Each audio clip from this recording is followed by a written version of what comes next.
변희재 씨도 팬들이 꽤 많더라고요. 트위터에 막 동영상 잘라붙여가지고 엄청 뜨나던데요.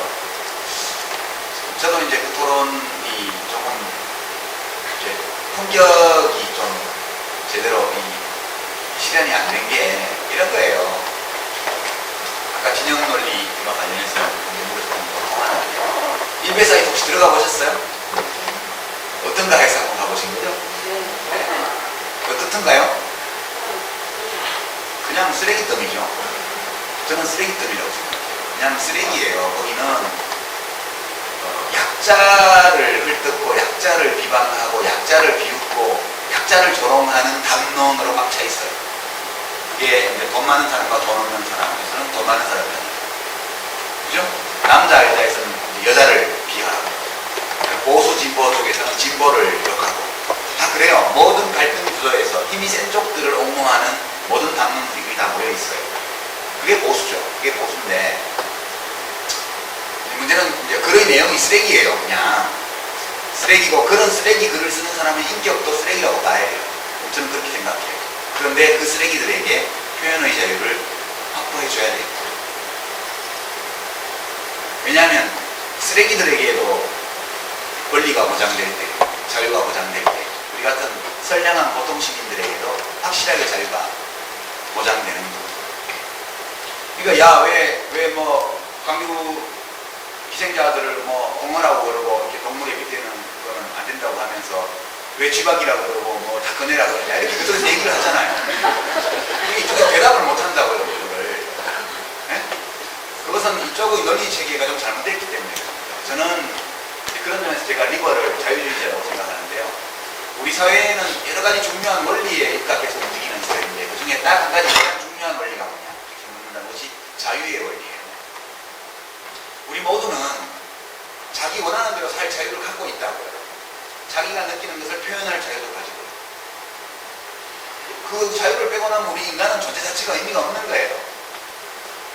근데 이제 우리가 직면하는 문제 여러 사람이 같이 살기 때문에 각자 자기의 자유를 행사할 때 서로 충돌하게 되죠.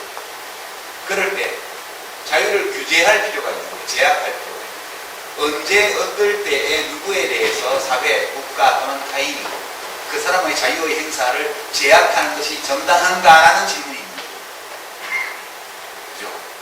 그죠? 그게 딱 J.S. 존스 밀이라는 사람이 낸 답변이 딱 정답이 나와 있어요. 나의 자유의 행사로 인해서 타인의 자유와 권리가 부당한 방식으로 제한되지 않는 한 나는 내 마음대로 해준다. 이것이 우리 사회의 기본 원리다. 그러니까 따라서 광주민주화운동을 광주 사태라고 하든 뭐라고 하든 그 사람들 자유예요. 변희재 씨가 자기는 광주 사태로 재편 다 해야 된다고 생각한다. 그 사람 자유예요. 원래 표현의 자유라는 것은 사회 구성원의 대다수가 건전하고 옳다고 생각하는 그런 견해를 위해서 존재하는 게 아니에요. 원래 표현의 자유라는 것은 사회 구성원의 대다수가 없다고 생각하는 그런 멍청한 견해까지도 자유롭게 표현할 수 있을 때 그때 표현의 자유가 보장되는 거죠. 변희재 씨가 광주 사태라고 해도 그 사람 자유예요. 이쪽에서는 그것은 사태라고 하기보다는 광주민주화운동, 광주민중의 행정이라는 것이 옳다라고 주장하면 돼요. 저쪽에서 뭐 북한군이 와서 광주 사태를 일으켰다 이렇게 얘기하면 그쪽에서는 그 당시 전투교육사령부나 국방부나 육군본부나 모든 군설을 다 검토한 연구보고서를 제시하고 어떤 기록에도 북한군이 침투한 흔적이 나와 있는 군 기록, 정부 기록은 아무것도 없다. 이렇게 올바른 정보로 대응을 하면 돼요. 그것이 이제 기본적인 거고요. 그러니까 저는 일베 사이트를 운영금지 신청을 한다는 민주당의 그 판단은 완전히 잘못된 거라고 봐요. 그건 진짜 멍청한 짓이라고. 그거는 우리 사회의 기본 원리를 무너뜨리는 거예요. 그럴 필요가 없고요. 그럼 다만 그러면 일베 사이트 같은 건 계속 표현의 자유를 보장해 줘야죠. 그럼 그 사람들이 표현의 자유를 그렇게 무지막지하게 사실이 아닌 걸 들어서 막 이렇게 하면 행사함으로써 누군가의 자유와 권리가 부당하게 침해되었다면 그것은 법률에 의해서 처벌을 받아요. 또는 법률에 의해서 배상을 해요. 그러면 그 사람들이 특정한 어떤 행위가 헌법이 보장하고 있는 표현의 자유에도 불구하고 우리 헌법에 따라서 법률로 제한할 수 있다고 되어 있기 때문에 제한한 범위를 넘어섰다고 판단할 경우에 처벌을 해야 되는데 그 판단을 누가 하냐? 법원이 하는 거예요. 그러니까 이것이 나의 인격을 또는 나의 권리를 자유를 침해했다고 느끼는 분들이 소송을 걸면 돼요. 형사고소해서 처벌해달라고 요구도 하고요. 그 다음에 민사소송으로 손해배상도 받아내고 그렇게 하는 거예요. 거기에 일베 운영자의 책임이 있는 것으로 증명할 수 있다면 그 사람한테도 배상을 받아내고 그 사람도 처벌해야 돼요. 이쪽 진보 쪽 사이트에 대해서 마찬가지입니다. 국정원이 툭하면 무슨 사이트, 친북 사이트라 그래서 뭐 폐쇄한다 그러고 하는데 그렇게 하면 안 되는 거예요.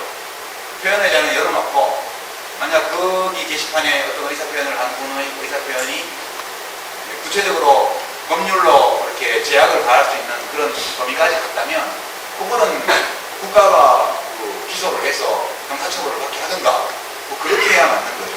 그 두 차원을 전반적으로 해가지고 표현의 자유를 보장하는 문제와 특정한 사람이 표현의 자유를 어떤 방식으로 행사하는 것이 타인의 자유를 부당하게 침해한 경우를 뒤섞어서 얘기하기 시작하면 답이 없는 거라고 저는 생각을 합니다. 나가서 변해주시 혼내줄 걸. 나는 당신은 이거 쓰레기 같은 견해, 당신 견해가 쓰레기 같다고 쓰레기라고 생각한다. 근데 쓰레기 같은 견해를 말할 자유가 당신에게 있으니까 마음껏 말하시라고. 그렇게 우리가 일베에 대해서 대하는 현명한 자세는 그것이 그냥 거기 있도록 하는 거예요. 적절한 곳에 있는 거예요. 그리고 일베가 맹활약하면 할수록 일베 회원들이 좋아하는 분들이 곤란해질 거예요. 우리처럼 기생충학자나 뭐 저는 생물학자가 아닌데 기생충학자나 병리학자들은 기생충이나 대장균을 무조건 나쁘다고 보지 않거든요. 적절한 곳에 적절하게 있어주면 함께 살아가는 건데 그게 자꾸 아무데나 와서 나대기 시작하면 대책이 없는 거거든요. 그렇기 때문에 그런 거 있기 마련이고 일본에도 있고요. 심지어 독일에도 있고요. 다 있어요. 어느 나라 그런 사이트. 각각 다른 이름으로 불리고 때문에 그게 대장균은 대장 속에 머무르도록 그렇게 현명하게 여유를 가지고 조처를 하는 것이 필요하다. 그게 현명하다. 저는 생각합니다.